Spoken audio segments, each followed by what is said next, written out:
महादेव और सती की प्रेम कहानी। बहुत समय पहले ब्रह्मांड में भगवान शिव योगी, सन्यासी और विरक्त ध्यान में लीन रहते थे। उन्हें संसार की कोई इच्छा नहीं थी।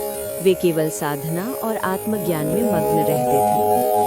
उसी समय पर्वतराज हिमवान और मेनावती की पुत्री सती का जन्म हुआ।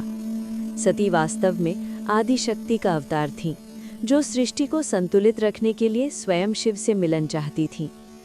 जब सती बड़ी हुई, उन्होंने शिव के बारे में सुना, जो कैलाश पर्वत पर ध्यानमग्न रहते थे, जिनका कोई घर-बार नहीं, कोई अभिमान नहीं।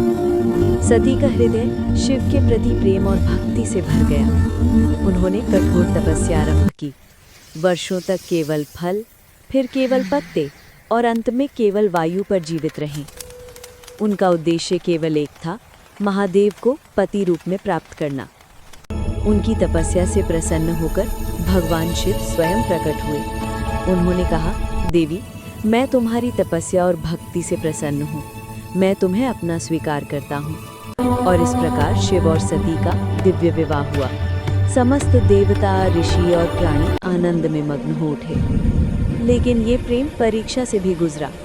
सती के पिता दक्ष प्रजापति, जो अभिमानी थे, शिव को साधारण योगी समझते थे। उन्होंने एक यज्ञ आयोजित किया, लेकिन शिव को आमंत्रित नहीं किया। सती अपने पिता के घर गई, लेकिन जब वहां शिव का अपमान हुआ तो सती ने कहा।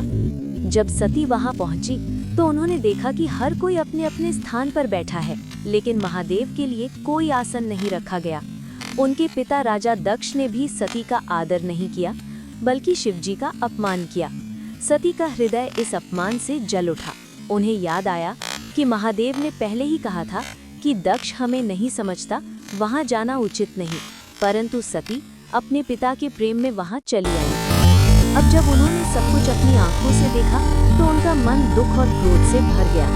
उन्होंने सबके सामने कहा, जिस शरीर को पाकर मैं तुम्हारी पुत्री कहलाती हूँ, वही शरीर अब मेरे लिए शर्म का कारण बन गया है। मैं इसे त्यागती हूँ।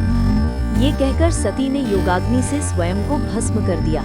पूरा यज्ञ स्थल कांप उठा और देवताओं में हाहाकार मच गया। जब ये समाचार महादेव तक पहुंचा तो उन्होंने क्रोध में वीरभद्र और भद्रकाली को उत्पन्न किया, जिन्होंने जाकर दक्ष का यज्ञ विध्वंस कर दिया।